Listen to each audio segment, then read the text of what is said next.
dan dosa penyembahan anak lembu emas. Dalam bahasa Ibrani sering disebut chet ha'egel, dosa penyembahan anak lembu emas. Nah, lembu emas, anak lembu emas itu menjadi tantangan bagi orang Israel yang sudah 400 tahun mereka tinggal di tanah Mesir, dan saat keluaran ternyata spirit dari Mesir itu terus membayangi karena mereka hidup dalam perbudakan yang cukup lama. Dan kenapa Bani Israel itu ketika ditinggal oleh Nabi Musa, ketika Nabi Musa sedang menerima 10 perintah Tuhan, Asyeret dan Devarim di Gunung Sinai, mereka mendesak Harun untuk membuat patung lembu tuangan yang lebih dikenal dengan anak lembu emas. Mereka mengumpulkan cincin-cincin mereka atau gelang-gelang mereka yang mereka bawa dari tanah Mesir, dan lalu mereka bentuk menjadi sebuah patung anak lembu emas. Nah, kita akan belajar kenapa yang pertama anak lembu emas. Dan yang kedua, pemimpin Bani Israel yang justru membuat itu adalah Nabi Harun. Nah, ini bagaimana laporan dari sumber-sumber kitab suci kuno, termasuk Samaria, termasuk Taurat Israel, Yahudi Kristen, kemudian naskah-naskah kuno dari terjemahan Taurat itu selama ribuan tahun, bahkan menurut naskah-naskah gulungan laut mati mengenai perbuatan salah yang dibuat oleh Harun yang disebut chet ha'egel, yaitu dosa penyembahan anak lembu emas. Nah, saudara-saudara, sebetulnya laporan tentang insiden yang sangat memalukan bangsa Israel ini sebetulnya itu terjadi dan dicatat dalam kitab Taurat, secara khusus adalah kitab Keluaran atau Sefer Elishemot. Nah, kitab Keluaran dan seluruh kitab suci yang kita sebut Perjanjian Lama atau Tanakh yang disebut oleh orang Yahudi itu ternyata terlestarikan dalam naskah-naskah kuno. Antara lain untuk Taurat itu kita akan bandingkan nanti, yaitu naskah Taurat Samaria, kemudian naskah Taurat yang diwariskan kepada gereja oleh saudara Yahudi kita, yaitu Masoretik, dan kemudian naskah-naskah laut mati. Nah, di gua keempat, jadi kodenya 4H22, itu gua keempat, Qumran, nomor naskahnya adalah 22, itu dimuat mengenai kitab Keluaran. Dan itu merupakan naskah Alkitab yang sangat tua karena ditulis dalam huruf Paleo-Hibru. Perhatikan huruf-hurufnya ini sangat berbeda dengan huruf yang tertulis di bawahnya itu. Yang saya beri kode atau tanda kotak itu adalah huruf Paleo-Hibru, dan huruf Paleo-Hibru itu huruf yang juga dipakai pada masa kejayaan kerajaan Daud dan Salomo.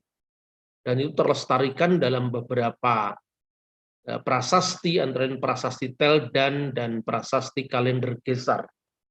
Itu berasal dari zaman Salomo, dan kemudian Kolam Siloam, prasasti Kolam Siloam itu terjadi ketika sudah terjadi perpecahan antara negara Israel yang mula-mula beribu kota di Tirsa, dan kemudian pada masa Raja Omri itu mulailah mereka beribu kota di Samaria.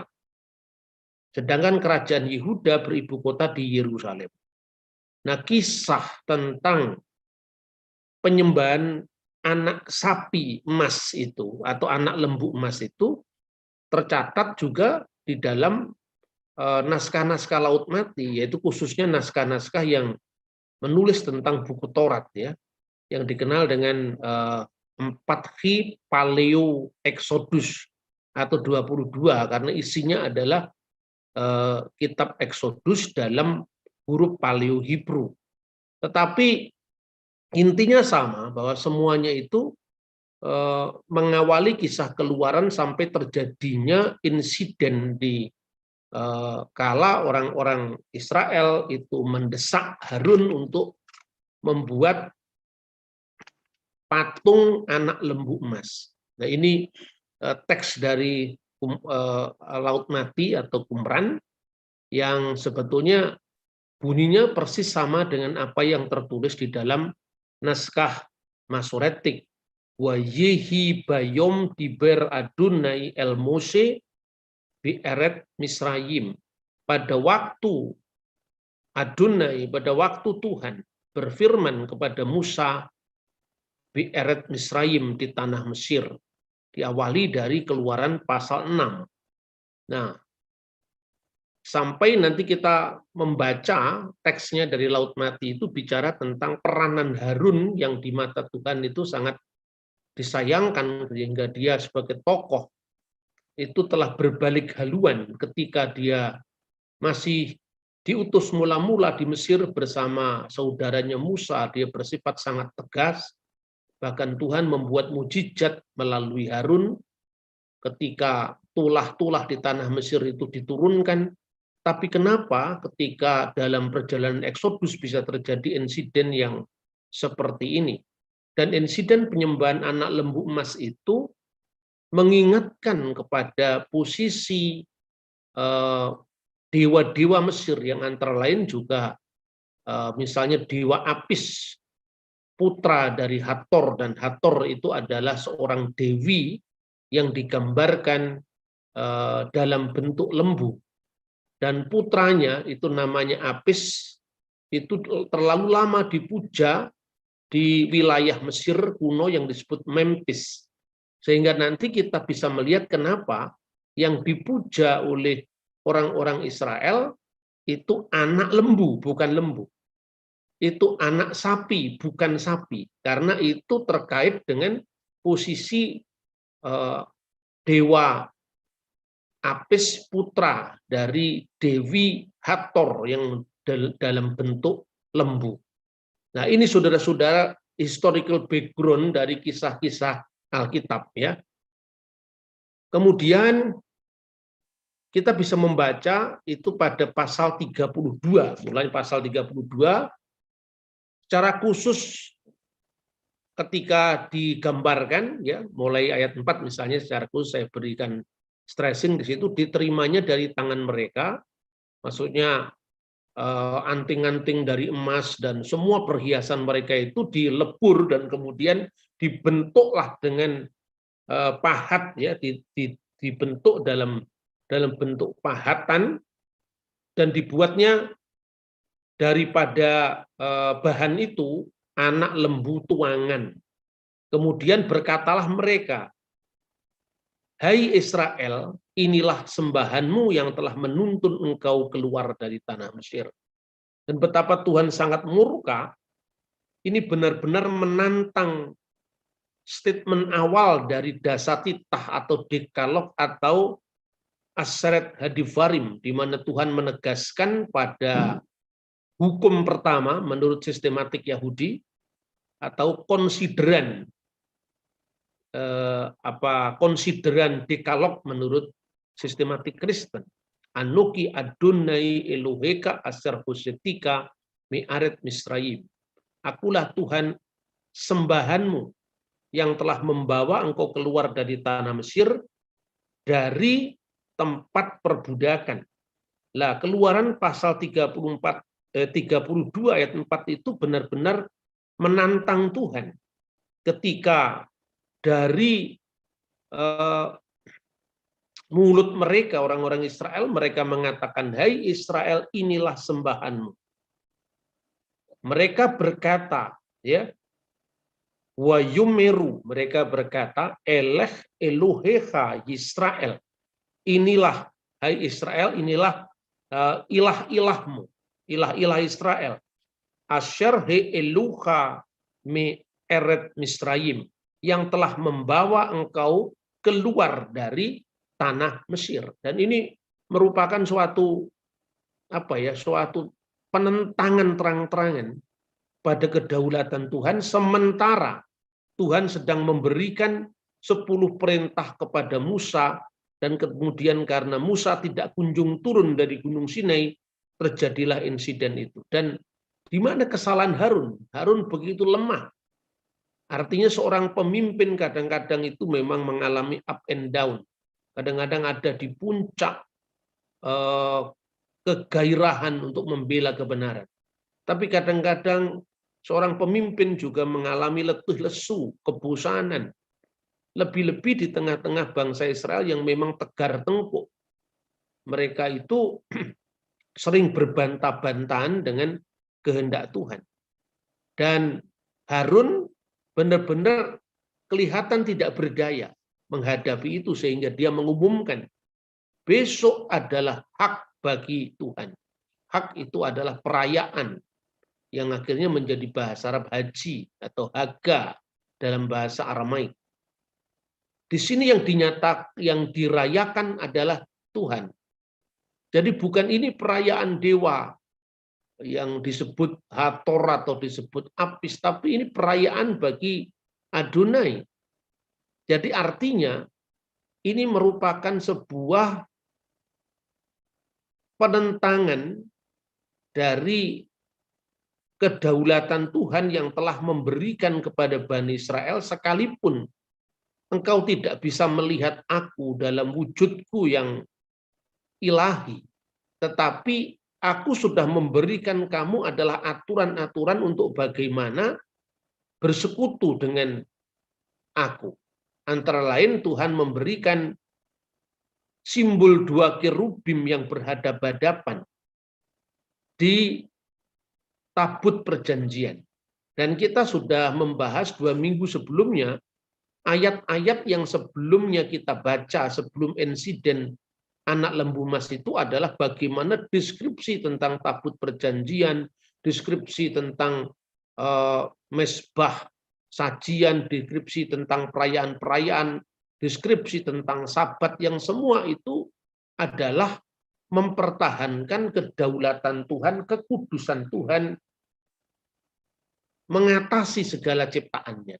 Kalaupun Tuhan memberikan simbol, ya, itu pun seizinnya, misalnya dengan simbol 2 kerubim, tetapi kerubim itu adalah simbol yang Tuhan berikan sendiri sebagai simbol dari kedaulatan ilahi. Meskipun kerubim itu tentu adalah bukan Tuhan, tapi makhluk Tuhan. Tetapi Tuhan bisa berteofani dalam gambaran-gambaran yang kita lihat dalam kitab Taurat, berteofani, menampakkan dirinya bahkan dalam bentuk Metatron, malaikat yang mengawali, malaikat yang memandu mereka saat keluaran. Tetapi kenapa kerubim itu kemudian diganti dengan anak lembu? Mereka tidak mengindahkan simbol-simbol yang diberikan Tuhan, tapi mereka justru kembali kepada simbol-simbol pagan mereka yang disuruh tinggalkan Tuhan dari tanah Mesir. Nah, kemudian bahwa Harun ternyata juga bersalah di dalam insiden ini, itu dicatat dalam semua sumber kuno. Jadi Harun membuat patung lembu tuangan itu. Dan kita bisa membaca nanti bagaimana pledoi dia ketika Musa sangat marah dengan apa yang terjadi itu. Ya, kita bisa melihat misalnya naskah Masoretik, dan itu dari abad ke-10 Masehi. Ya. Kemudian yang kedua Septuaginta. Septuaginta itu terjemahan orang Yahudi diaspora yang dilakukan di Alexandria kira-kira tahun 285. Kemudian juga kita membaca Targum Aramaik. Targum yang diterjemahkan oleh orang Yahudi juga dari bahasa Ibrani ke dalam bahasa Aram. Yang paling otoritatif saya kutip di sini adalah Targum Onkelos. Semuanya sama, ya. ketika Harun melihat itu, didirikannya lah mesbah di depan anak lembu itu. Di depannya, ya. Berserulah Harun, katanya, besok adalah hari raya Tuhan. Wayar Ahron, ya. Ahron, semua menyebut nama Ahron. Wayar Ahron wajib ben misbah, dan didirikannya mesbah lepanaf di depannya, maksud di depan anak lembu itu. Maka wajikra Ahron, berserulah Harun, wayumer, katanya, hak Adonai makar, besok kita akan merayakan bagi Tuhan, atau besok adalah hari raya bagi Tuhan. Jadi perhatikan, ini sebetulnya adalah penyimpangan dari praktek peribadatan. Sebetulnya bukan sekedar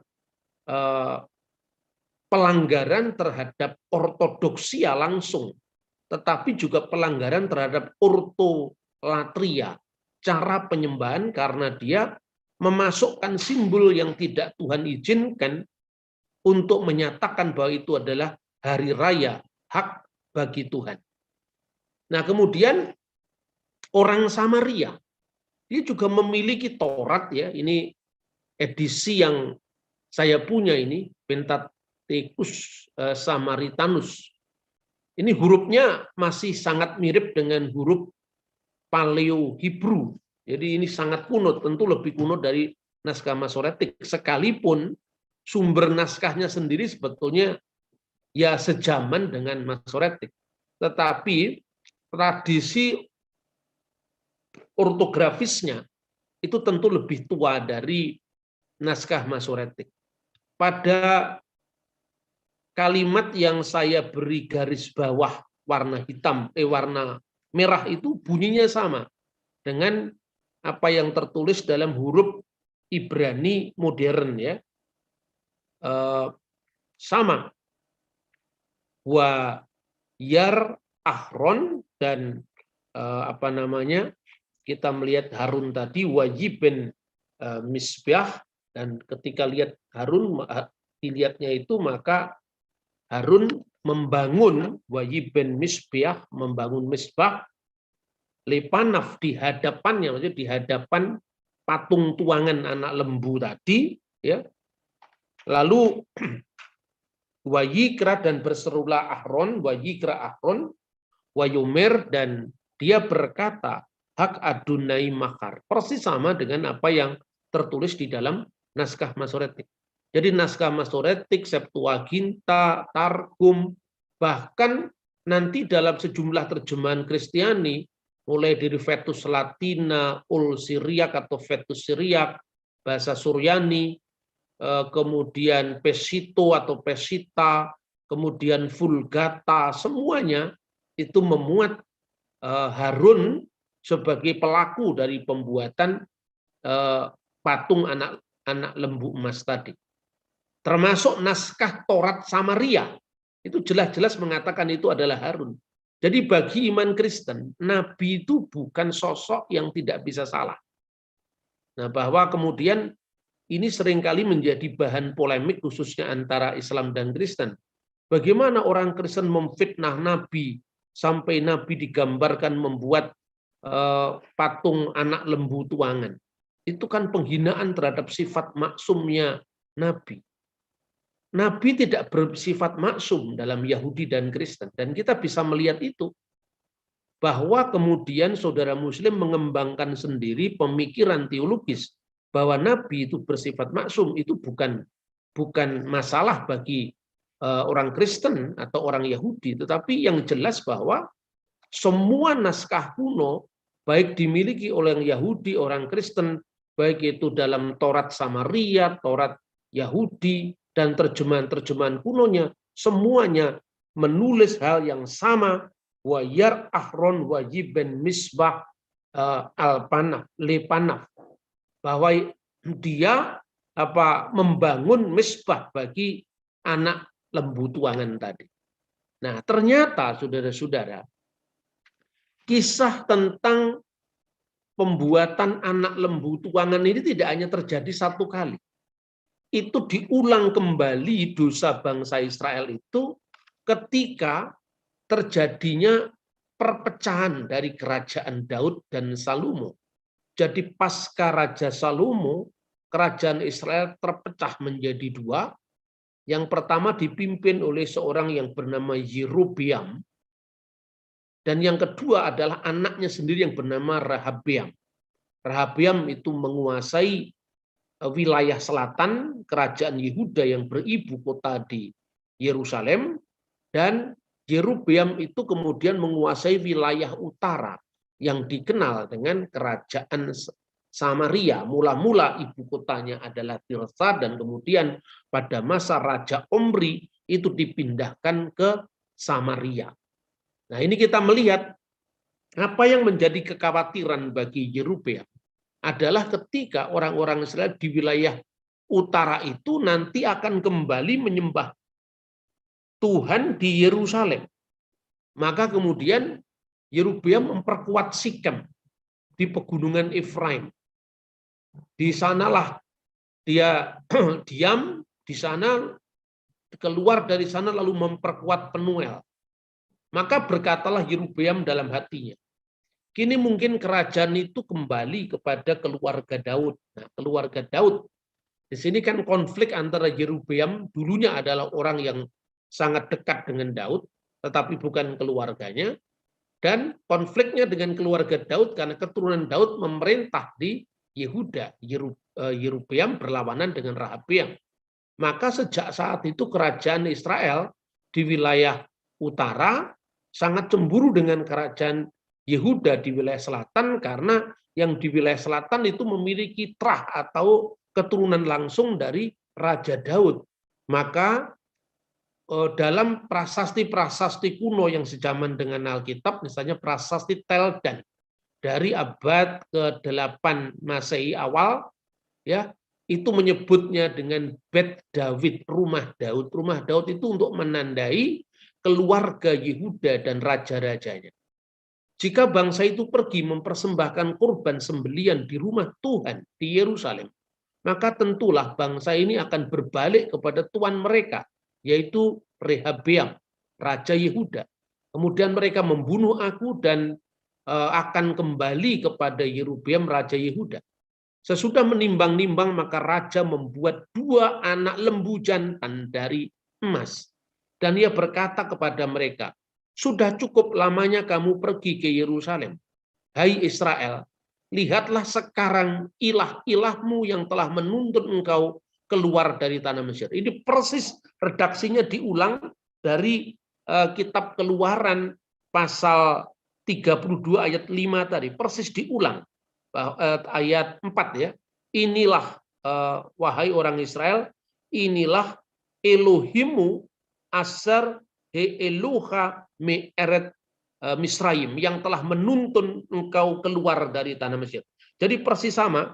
Nah, cuman bedanya di dalam insiden yang terjadi di kerajaan utara ini, dia memperkenalkan 2 anak lembu, bukan hanya 1 anak lembu, tapi 2 anak lembu. Wajiwa Ashamelek, ya, setelah menimbang-nimbang, maka sang raja itu wayaas sane iklis zahab, mereka membuat 2 patung anak lembu dari emas. Wayumir alaihim, dan berkata kepada mereka, Rab lahem, sudah cukup ya lamanya kamu naik ke Yerusalem. Rab lahem me alot Yerusalem, kamu naik ke Yerusalem. Kata naik ke Yerusalem itu ungkapan yang dipertahankan dalam seluruh Taurat dan Perjanjian Lama, karena naik ke Bukit Sion. Dan makanya me'alot itu kita naik ya.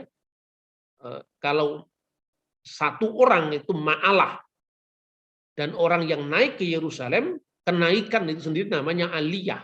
Nah, kata aliyah ini sekarang menjadi ungkapan orang yang imigran kembali ke tanah Israel. Pada masa biblikal belum dimaknai seperti itu. Tapi pada masa Israel modern itu dimaknai aliyah itu adalah pulang ke Bukit Sion, pulang ke tanah Israel. Dan program-program itu dilakukan, misalnya orang-orang dari seluruh Eropa, seluruh dunia itu kembali ke tanah Israel. Tapi pada zaman biblical, pada zaman Alkitab, kata aliyah itu dimaknai untuk beribadah ke Yerusalem. Makanya dikatakan bahwa yomer alehem, dan berkatalah kepada mereka, Rab lahem, cukuplah, ya, cukup lama bagi kita me'alot Yerusalem, untuk naik ke Yerusalem. Lalu ditambahi dengan ungkapan yang menghujat sama, sesungguhnya ya hineh Eloheka Israel, inilah ilah Israel, inilah sembahan Israel, Asher he eluha mi'eret Misraim, yang telah membawa keluar dari tanah Mesir. Jadi penghujatan itu berulang lagi ketika munculnya kerajaan Israel di utara, karena untuk menyaingi musuh mereka yang berasal dari keluarga Daud yang adalah memimpin kerajaan selatan. Nah, kemudian patung dari 2 anak lembu emas itu, satu ditempatkan di Bet-El, satu ditempatkan di wilayah Dan. Nah, ini gambaran tentang 2 insiden. Dan tentu kalau saya membaca atau ngaji kitab suci kita itu hanya kitab Taurat, maka kita agak sulit untuk menyambungkan dengan kejadian yang lain. Maka saya memakai metode yang tidak selalu runut, tetapi membuat perbandingan dengan teks-teks lain, karena ketika kita bicara tentang insiden anak lembu emas itu tentu berkaitan satu dengan yang lain. Nah, saudara-saudara yang terkasih dalam Tuhan, tadi sudah saya baca bagaimana bunyi teks Masoretik ya, yang menyebutkan Sani Iklisahab, bagaimana Raja Yerobeam itu membuat 2 anak lembu jantan dari emas, ya, 2 anak lembu jantan dari emas. Dan kemudian menariknya, dalam teks yang sama, 1 Raja-Raja 12 ayat 28, teks Septuaginta, dan itu teks yang juga nanti dibaca oleh banyak orang-orang, bukan hanya orang Kristen, tapi orang Yahudi termasuk Yosefus, itu mengutip teks Septuaginta ini. Ternyata di situ digunakan lembu betina atau sapi betina, bukan lembu jantan, anak lembu betina. Itu dalam bahasa Yunani disebutkan dio damaleis krisas. Krisas itu adanya emas. Maka menurut sejarawan geograf dari Alexandria di abad kedua, Indonesia itu disebut Chrysonesos. Pulau emas itu mungkin merujuk kepada Pulau Sumatera dan Jawa Diu, yang adalah merupakan terjemahan Yunani dari apa yang mereka dengar dari laporan pelayar-pelayar India ke tanah Nusantara, yang menyebut tanah Nusantara sebagai Jawa Dwipa. Nah, itu saudara-saudara. Jadi kenapa itu digambarkan dengan anak lembu betina? Kenapa bukan anak lembu jantan? Mungkin ketika Septuaginta menulis itu, bayangannya apa? Bayangannya ketika penyembahan terhadap Tuhan di wilayah utara itu telah bercampur dalam sinkretisme dengan Dewi Asera. Dan Dewi Asera itu menjadi istri dari Tuhan Israel. Dan itu merupakan kekejian bagi Tuhan. Mungkin ketika penulis Septuaginta menerjemahkan teks Ibrani yang tentu lebih kuno dari Masoretik tadi, yang dibayangkan adalah bagaimana posisi yang sangat sangat diingat tentang penyembahan Asera di wilayah utara itu. Nah, yang pertama kita akan membahas dan mengulangi bahasan yang tadi sudah saya singgung di awal presentasi. Kenapa anak lembu dan kenapa bukan lembu? Dalam mitologi Mesir kuno, Apis atau Hapis, dalam dialek Koptik disebut Hapi. Apa yang disebut dialek Koptik itu sebetulnya adalah bahasa Mesir kuno yang telah mengalami proses moderasi, kira-kira seperti bahasa Melayu kuno dengan bahasa Malaysia atau bahasa Indonesia sekarang. Mungkin pada zaman Melayu kuno kita menyebut kata bahawa, sekarang menjadi bahwa. Kita melihat dalam bahasa Melayu kuno baharu, sekarang menjadi baru. Maka seperti itu pula huruf-huruf Koptik itu sekalipun hurufnya Yunani, tapi melestarikan dari bahasa Mesir kuno, sehingga apis disebut dalam dialek Koptik hapi, dan gambarnya adalah anak sapi itu. Itu dalam huruf-huruf hieroglif ya. Atau disebut lebih tepat adalah banteng suci, kerbau suci. Tapi bukan PDIP, ini lain. Ilah yang disembah di kota Memphis. Apis itu adalah putranya Dewi Hathor, dewi utama Mesir kuno. Dan bahaya politisme Mesir ini terus membayangi perjalanan bangsa Israel, karena penyembahan Apis putra Hathor ini, maka Bani Israel membuat patungnya yang terbuat dari emas tadi anak lembu, bukan lembu. Dan tentu itu digunakan bentuk laki-laki, karena ketika anak dikaitkan dengan ibunya yang bernama Hathor, anaknya itu laki-laki, yaitu Apis. Makanya dalam teks Ibrani digunakan bentuk maskulin, ya, yaitu anak lembu, tuangan. Israel membuat patung Apis itu untuk menjadi pengantara antara Tuhan dengan Israel.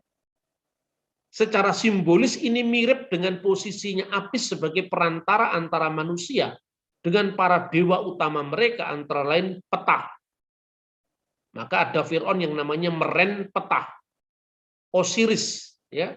Osiris itu suami istri dengan Isis, lalu punya anak yang disebut Horus. Lalu Atum. Makanya di dalam kitab Keluaran ada Ramses dan Atum. Ramses itu kota yang diabdikan kepada Dewa Ra, dan Atum itu adalah Dewa Atum. Dan kata kota dalam bahasa Mesir kuno itu adalah Pi, makanya Pi Rameses dan Pi Atum. Pitom dalam Alkitab. Disingkat Pitom, itu Pi Atum, kotanya Atum. Pi Ramese, kotanya Ramses, penyembah Dewa Ra. Nah, pemakaian bentuk feminim dalam satu raja-raja itu yang menarik. Kenapa disebut anak sapi betina, bukan sapi jantan? Karena itu mungkin mengingatkan pada penyembahan Dewi Asyera yang dipuja sebagai istri dari Yahweh di Samaria. Dan ini terbukti dari penemuan inskripsi Kuntilet Ajrut yang ditemukan pada abad ke-8 sebelum Masehi. Dan satu prasasti lagi namanya Kirbet Elkom. Kita lihat ini misalnya. Inilah bentuk dari prasasti Kuntilet Ajrut dari abad ke-8 sebelum Masehi. Berarti kan di situ ada gambar dua anak sapi. Ini persis sama dengan apa yang tertulis dalam Alkitab, Dio Dama Leis Krisas. Cuman bedanya dalam Septuaginta itu sapinya itu betina, tapi bukan sapi betina, anak sapi betina. Itu gambaran tentang Dewi Asyera yang dianggap sebagai pengantara antara orang Israel di wilayah utara yang jatuh ke dalam penyembahan berhala itu dengan Allah Israel yang mereka sembah. Maka ini sinkretisme yang terjadi di wilayah utara. Sabda Asap sang raja, ini itu inskripsinya yang tertulis di atas gambaran dua orang tadi, yang di atas ya, itu tertulis dalam huruf Paleo Hebrew juga. Paleo Hebrew artinya ini prasasti yang ditulis tidak lama setelah zaman Raja Daud dan Salomo. Kalau itu ditulis misalnya dalam huruf Ibrani Hasmunaim itu tidak masuk akal, itu pasti zamannya Makabi. Kalau ditulis pada huruf Ibrani Herodian itu pasti zaman sebelum dan setelah Yesus, yaitu pada masa Herodes Agung. Sabda Asap sang raja, katakanlah kepada Yahalael, Joawah, dan juga, di situ tidak ada terusannya, titik-titik, diberkatilah kamu oleh Yahweh dari Samaria dan istrinya Asyera. Jadi ini adalah pemujaan berhala yang dicampur dengan keyakinan Israel tentang Tuhan mereka. Nah, ini saudara-saudara pentingnya kita melihat ya keberdampingan antara fakta-fakta dalam Alkitab dengan arkeologi. Lalu saudara-saudara, sekarang posisi Samaria. Kenapa Samaria ini penting? Karena berkaitan dengan penyembahan anak sapi betina, ini berkaitan dengan posisi orang Samaria yang ada di wilayah Israel Utara. Tetapi kejadian penyembahan dua anak sapi betina itu tidak terjadi pada zaman Musa dan Harun, tapi zaman kerajaan utara. Ini tampak sekali dari inskripsi ini yang membuat ada dua gambar anak lembu itu, dan itu dalam Septuaginta disebut betina, lembu betina. Itu digambarkan terjadinya di Samaria. Tetapi ini masih problematik dalam konteks kajian arkeologi. Saya minta maaf, saya break sebentar karena baterai saya mau habis ini. Saya cari dulu charger saya.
Ya, saya lanjutkan lagi. Saudara, maaf tadi ada kekilafan karena lupa.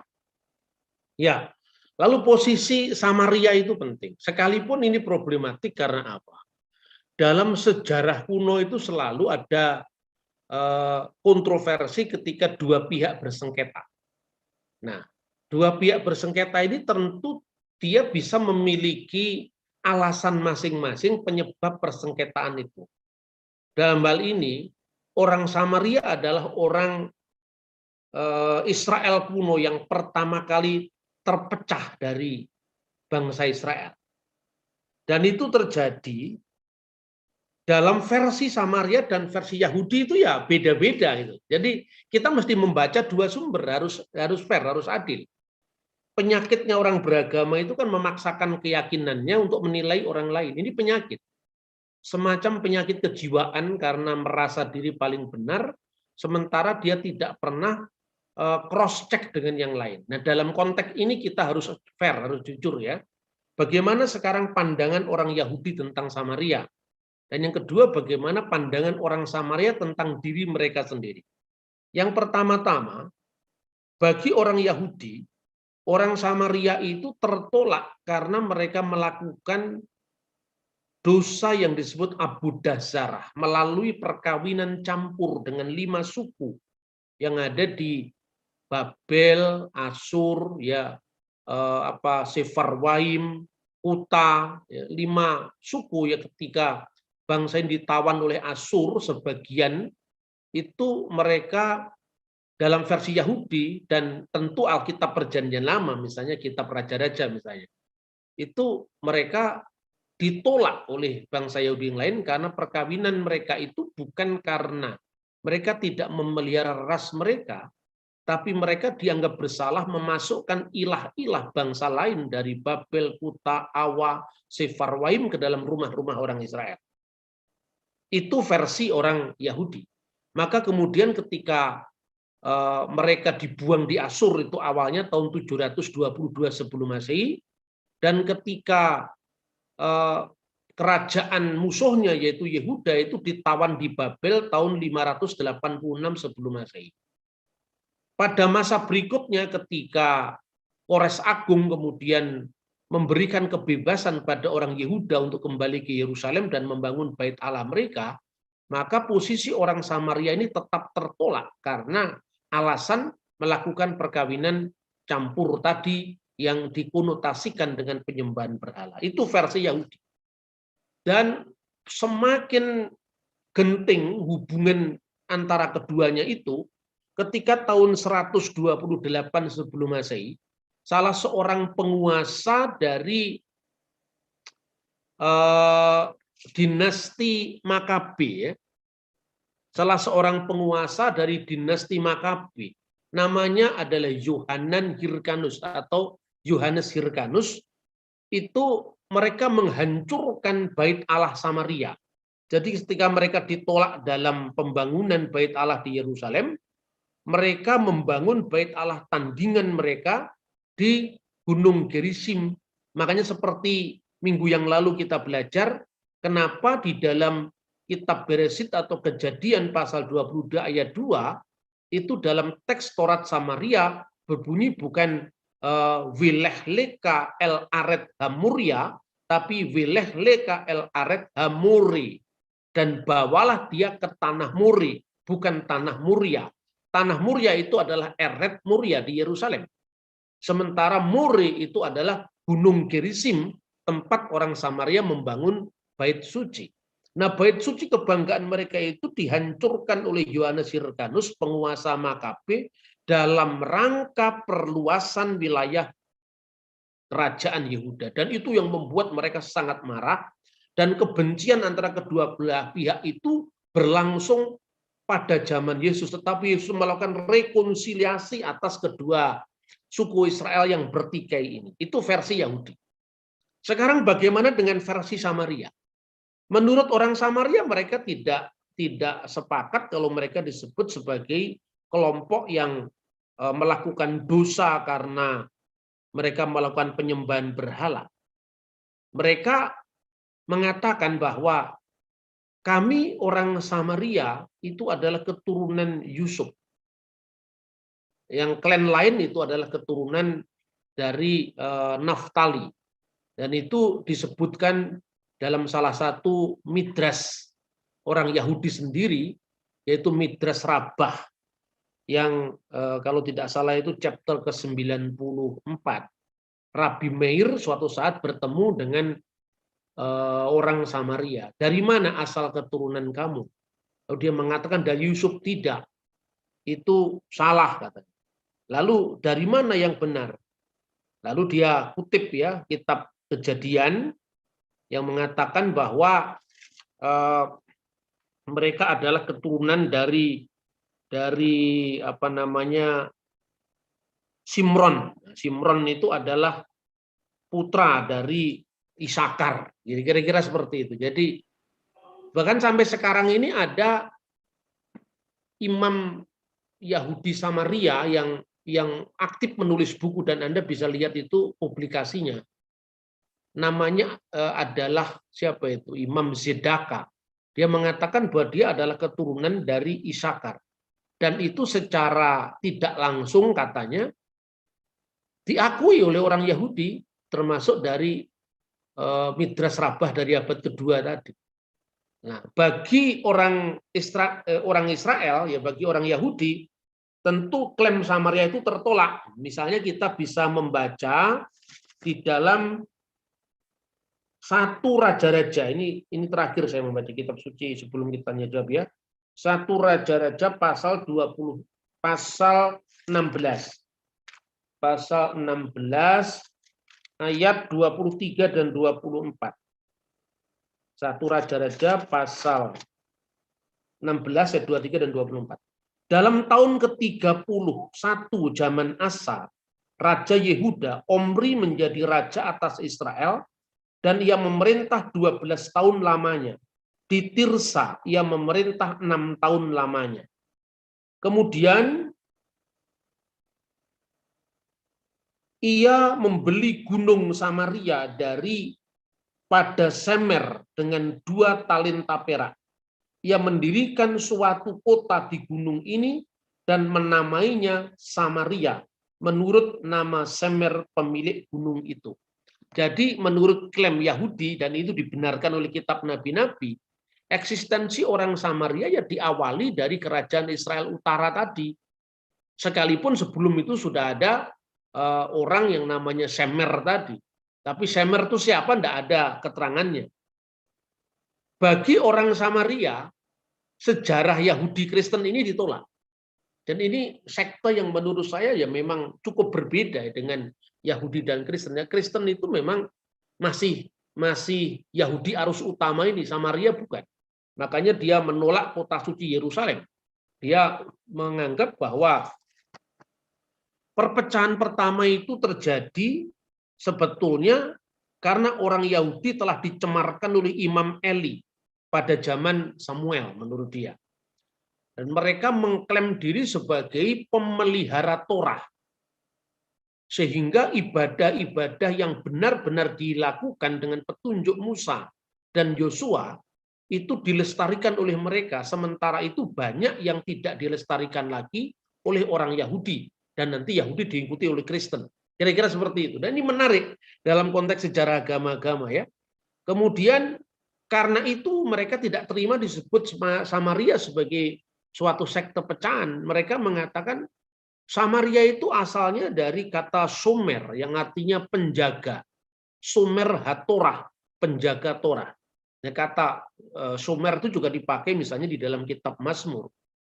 Ya, misalnya pasal berapa itu? Pasal 121 kalau tidak salah. Ayat 4 ya. Itu dinyanyikan biasanya. Inehloyanum weloyisan Sumer Yisrael, Ineloyanum Veloyisan, Sumer Yisrael. Sungguh, ya, hine, tidak terlelap, Loyanum Veloyisan, dan tidak tertidur. Sumer Israel, penjaga Israel. Nah, kata Sumer ini menurut dia, itu identitas mereka, orang Samaria yang menjaga Taurat. Itu saya ceritakan saja supaya kita lebih jelas di dalam memahami bagaimana munculnya perpecahan dalam bangsa-bangsa kuno. Dan ini sebetulnya mirip sekali di dalam suku bangsa apapun itu mengalami hal yang sama. Nah, menjadi salah apabila kita ini membabi buta hanya memutlakkan opini kita tanpa melihat dan tanpa memberi ruang pada orang lain untuk menyatakan diri mereka sendiri. Itu salah satu bentuk kelemahan jiwa menurut saya. Karena orang yang bangga-bangga terhadap dirinya tanpa membandingkan yang lain, tanpa tahu yang lain, ataupun kalau melihat yang lain harus dilihat dari perspektif dirinya. Itu sebuah kelainan jiwa, dan itu isinya banyak orang yang kemudian menyerang pihak yang berbeda. Ibarat buruk muka, cermin dibelah. Jadi yang disalahkan itu bukan dirinya, tetapi orang lain. Ini sering, dan itu logika-logika polemik yang saya kira tidak boleh kita pertahankan. Dalam hal Yahudi dan Samaria ini orang boleh beradu data. Karena apa? Ya, sekarang ini kan temuan-temuan terbaru kan banyak dilakukan ya. Bahkan terakhir itu tanggal 16 Juli tahun ini, itu ada penggalian terakhir di Kota Daud. Jadi Kota Daud itu yang disebut Bukit Sion itu. Letaknya bukan di lokasi Dome of the Rock atau Bait Allah kedua yang sekarang di atasnya berdiri Masjid Qubat Sokroh, itu tidak, tetapi agak ke timur.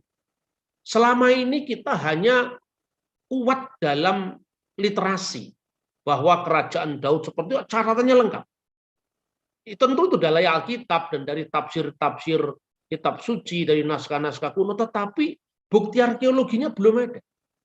Terakhir itu ditemukan bukti arkeologi kota yang berasal dari zaman kerajaan Daud dan Salomo. Sampai kemudian penemunya itu meneteskan air mata. Itu air mata seorang arkeolog yang mencari kebenaran dari bukti-bukti arkeologi. Seolah-olah batu-batu pun itu bisa bercerita, berteriak nyaring tentang keadaan sejarah masa silam. Selebihnya waktu itu kita hanya punya bukti literasi. Artinya catatan-catatan lengkap, tapi belum tentu itu terbukti kan. Lah apalagi itu catatan yang lengkap sekalipun dari masa kuno pun itu masih harus diverifikasi dengan data arkeologi.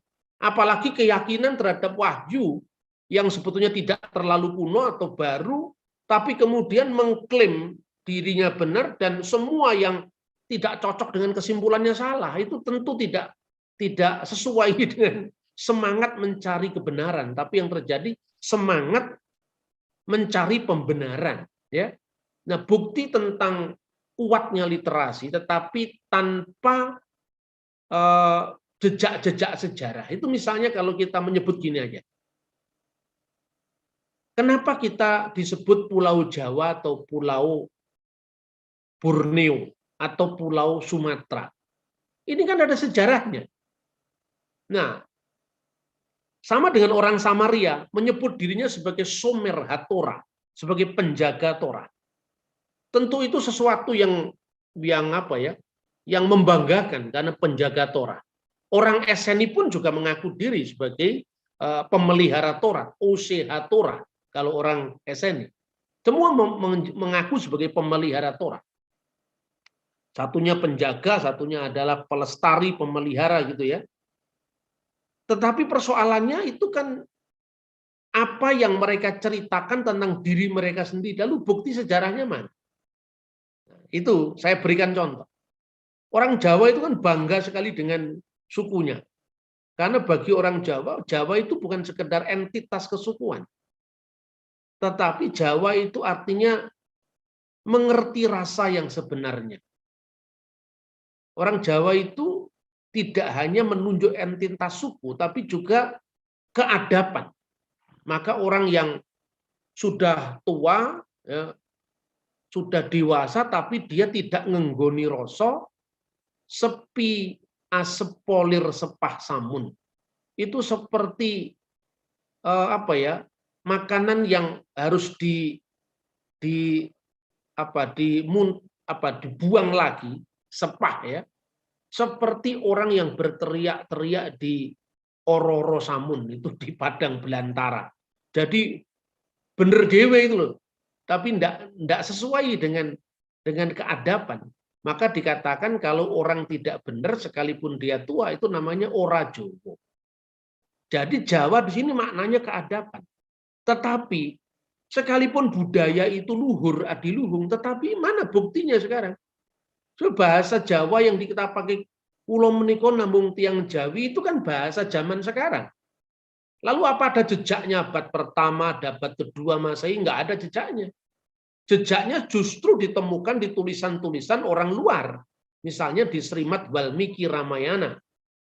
Itu ditulis oleh Srimad Walmiki Ramayana, itu ditulis oleh Maharsi Walmiki di India kira-kira tahun 150 atau 120 Masehi, sejaman dengan geograf Ptolemeus ketika dia menulis Yawa Dwipa Mati Kramya Sisru nama Parwata, sekaligus dia menyebut eksistensi Gunung Jayawijaya di Papua, atau Yatnawanto Jawa Dwipam. Tapi jelajahilah sampai ke Pulau Jawa. Tapi maknanya apa di situ? Penulis-penulis India memberikan pencanderaan terhadap Pulau Jawa yang dikunjungi sebagai pulau penghasil biji-bijian, padi. Jadi mana yang benar? Apakah itu adalah keadapan atau pulau penghasil padi?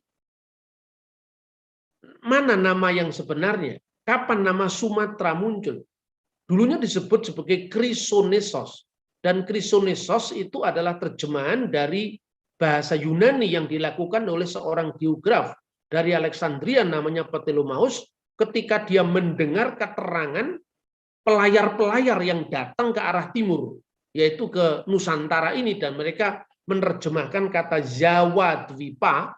Jawa itu pulau padi, Dwipa itu Jawa itu padi-padian, Dwipa itu pulau-pulau padi-padian, pulau penghasil padi maksudnya, dengan Zawadiu itu sebagai terjemahan. Begitu juga Samaria itu memang kota yang didirikan oleh Omri sehingga dinamakan Gunung Samaria tadi dari nama Sumer, ataukah Samaria itu adalah penjaga Torah? Nah itu dua-duanya kan klaim sama-sama Yahudi, sekalipun klaimnya Yahudi itu ya dari perjanjian lama juga, tapi klaimnya orang Samaria bukan dari perjanjian lama kecuali Taurat. karena mereka menolak seluruh kitab Perjanjian Lama kecuali kitab Taurat, yaitu yang disebut Torah Somron, Taurat Samaria. Nah, ini pemenang ilmu sejarah yang seperti ini, saudara-saudara. Kemudian yang kedua, kita bisa membaca pada ketika dua belah konflik, ini kita bisa membaca pada pihak yang tidak konflik. Salah satunya orang Eseni. Orang Eseni itu adalah orang Yahudi yang anti eksistensi Yerusalem.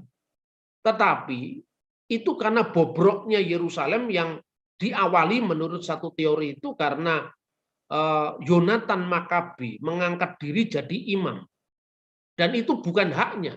Maka kemudian imam besar yang posisinya terdesak oleh Yonatan Makabi, namanya Onias keempat, itu kemudian mengungsi ke gua-gua di Wadi Qumran, mendirikan pemukiman tersendiri yang mereka menyebut diri mereka itu adalah Yahat. Makanya Onias keempat menggelari dirinya dengan Moreh Hayakat, guru paguyuban, atau Moreh Moreh Hayakat, guru paguyuban, atau Moreh Hasedek, guru kebenaran. Nah, di dalam naskah yang ditemukan di gua keempat, kodenya 372, dia menyebut bahwa suku-suku utara akan kembali ke tanah Yusuf. Jadi dia mengakui orang Samaria itu keturunan Yusuf. Tetapi mereka itu kaum yang bodoh dan suka bermusuhan, katanya orang Eseni. Tetapi mereka bukan orang asing. Jadi artinya orang Samaria diakui sebagai orang Israel oleh orang Eseni. Klaim yang ini ditolak oleh orang Yahudi di Yerusalem yang tidak mengakui orang Samaria sebagai bangsa mereka. Nah, ini menarik, saudara-saudara, kalau kita mempelajari sejarah agama-agama, apalagi yang kuno, ya. Sehingga yang menarik tentang eksistensi siapa yang membuat sapi anak lembu itu, ya, Taurat Samaria sendiri mengatakan itu adalah Harun. Jadi artinya tidak usah kita harus memahami iman kita dari sudut pandang atau opini agama lain. Kita harus mendasarkan pada kitab suci kita sendiri dengan memperkuatnya pada pemahaman sejarah, ya.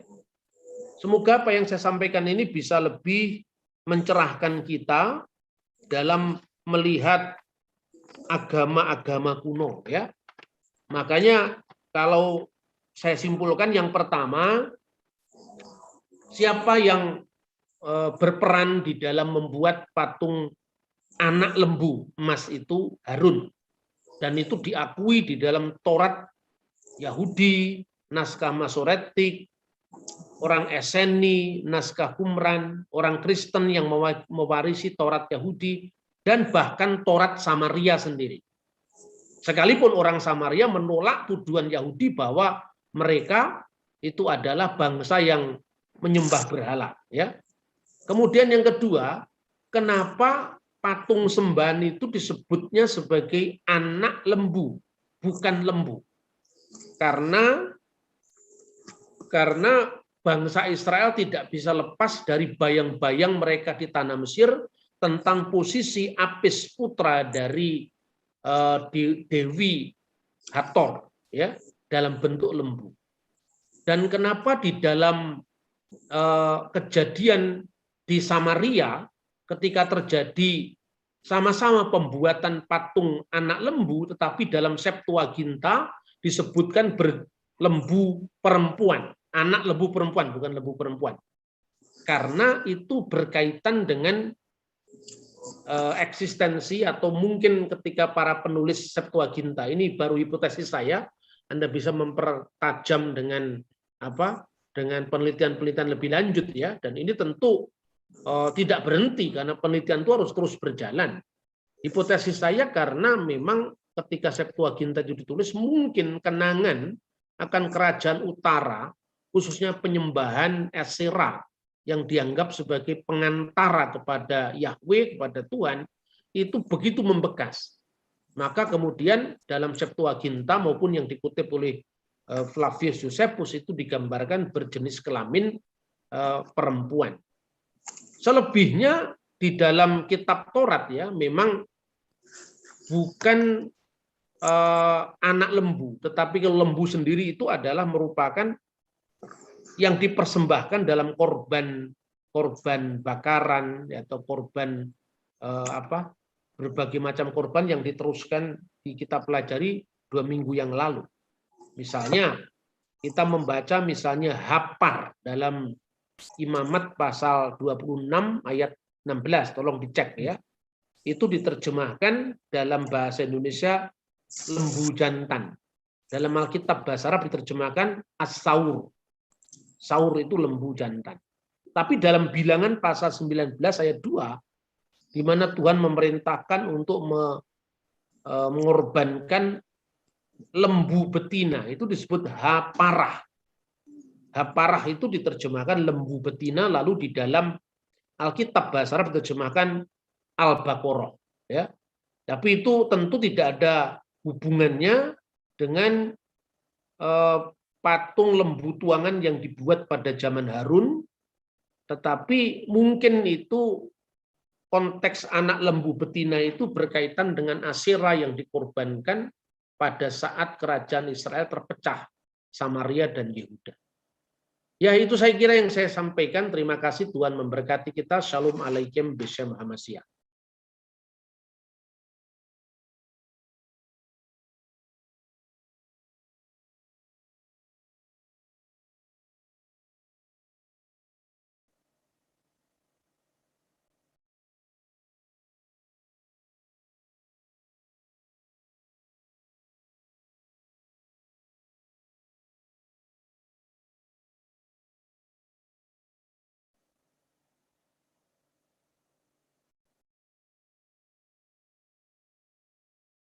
Ya, waalaikumsalam.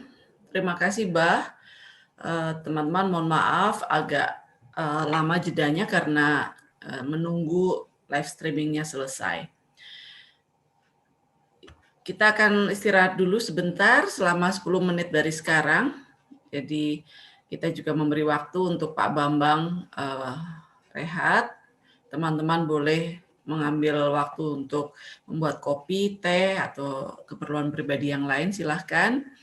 Dan kita sudah membuka kolom chat ya untuk pertanyaan-pertanyaan, dituliskan di kolom chat, nanti dari tim yang akan membacakannya. Kita rehat dulu selama 10 menit dan Okta nanti tolong bersiap-siap untuk foto bersama.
Sepi lah.